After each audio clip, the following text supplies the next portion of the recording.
listen, I know y'all warmed up now.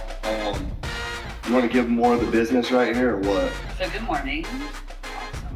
Awesome. So a little bit about myself. I'm a personal trainer. When I train this guy right here. It's not that glamorous. Her working out. It's not. But because of that, I do know it gets the blood pumping and gets us a little bit excited. So what I would like to do is I would like one male and one female, or multiple of you if you guys are actually have enough courage to do so. But I want to compete against one or more females in here to see if you can out-squat me for 30 seconds. And push-ups. Guys that want to come up and get some push-ups. No, guys, come on. Every guy that wants to come up here, do some push-ups. All right, I'm ready to go. Okay, go.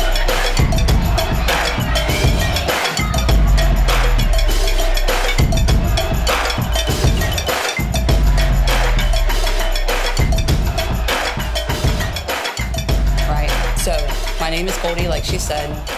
I have 2 children. I run 4 businesses. And I was not always a believer. So I didn't believe in God. And I'm not just talking about like, oh, I believe in crystals. I believe in all that. No, like legitimately when I was in high school, I would straight up tell anybody, you're an idiot if you believe in God. Which is what the enemy wanted me to be. He wanted me to be bold for his kingdom and not God's. Okay, so I'm from Tallahassee, Florida. My dad's a baseball coach. He played professional baseball. My brothers played college ball. I have 3 brothers. I'm the youngest out of all my siblings. And I grew up very different from all my siblings.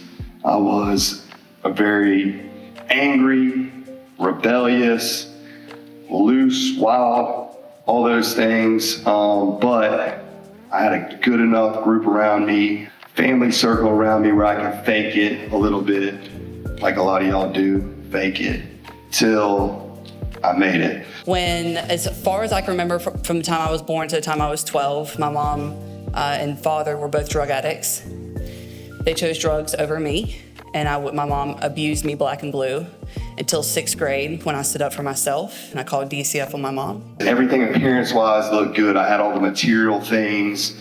Everything was in place, but my heart wasn't right, and I did have this anger build up to God. So to have some anger build up to God, you got to know there's a God. So I knew, he's probably up there, but he doesn't want anything to do with me, and I don't want anything to do with him.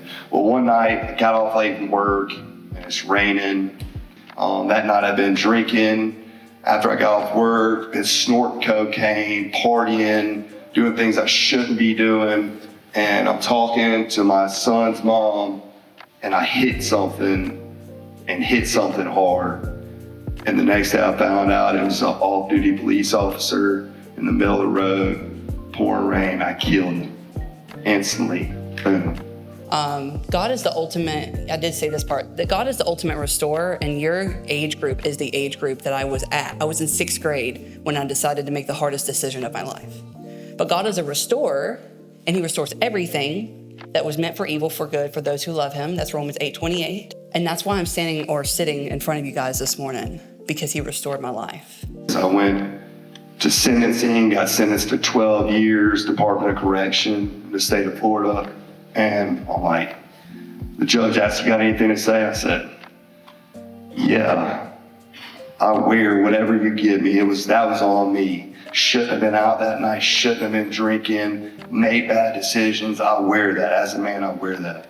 And I did. I wore 10 years and 2 months of that in the Department of Corrections. And when I got in there, I was a loose cannon. I was smoking pot, fighting, gambling, drinking, buck. I was off the chain. When I was 24, my dad was killed. And I didn't get to say goodbye to him. The last conversation I had with him wasn't anything special whatsoever. And during that time, my mother was in prison. And so I didn't have anyone to really turn to. Very empty, very broken. Contemplated suicide multiple times. And that's really normally where God meets us, is when we have nothing at all. And that's where I was. And so then that's when I began this, well, who is God? What is this? Blah, blah, blah. And I met this dude, his name's Taurus Ross. And this dude was a African-American gentleman, 6'7", big shoulders, big smile, played for UF. He was a tight end for UF in '04.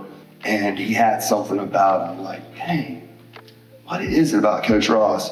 And the more I watched him, I'm like, man, he's always happy. Like, he's always in a good mood. Like, I don't understand where that comes from. And everybody, when he came in the room, like, the room lit up. Like, you could tell he set the temperature of the room, like, whatever room he went in. But his love for me, he didn't owe me that. But his love for me, like, man, what is that he's got? So one day I was like, Coach Ross, what do you got that I don't have? And he's like, man, Guy, I got a relationship with Jesus. I'm like, man, I can tell you do, man. That's good. And I went back to my room, my dorm, 2-man cell.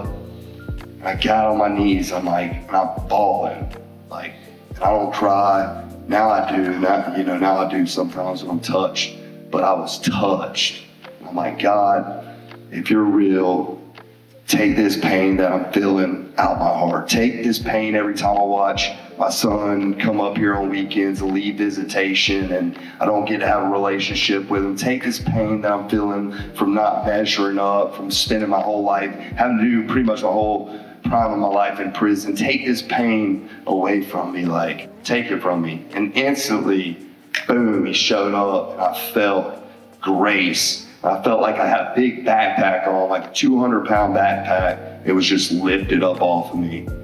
Even though I had believed, and even though that I had God in my life and I was saved, there was a time where my businesses were doing well. I had my kids. I'm married. I have everything that looks great, right?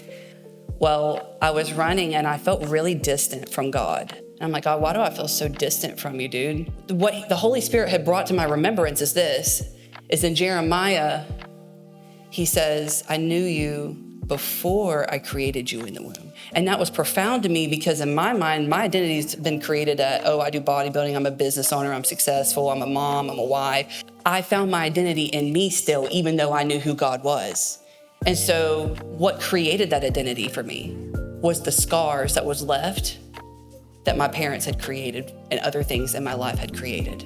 So God said, I knew you before you were in the womb. What does that mean? That's before my trauma. That was before my abandonment. That was before I was abused. That was before that was before all of that. So I asked God, I said, dude, when I turned 30, which was this year, I said, I want to meet the person that you created because I think I'm pretty cool. All right. But obviously who you created is freaking awesome. And I want to meet that person. And after that, like, it didn't change overnight, but within a month or two, I was like, dang, I got some favor. Like, books started coming in my life, material to read that would, like, expand my mind. My circle started changing. People would come around me that I actually wanted to be around me, that cared about me, that loved me, that was edifying me, building me up. My whole future changed from that moment, just me making that decision. And if you hadn't made that decision, that's a pivotal decision. You better know, because, especially if you say you're a Christian, well, why are you a Christian? How can you tell me you're a Christian? You better get that understanding with God, because that's a pivotal question. But I believe, but I didn't believe. So I'm like, if you're a real God, show up. Show up. I'm in prison. I got 8 more years to do. Show up. And he showed up. And everywhere I went from there, I had favor.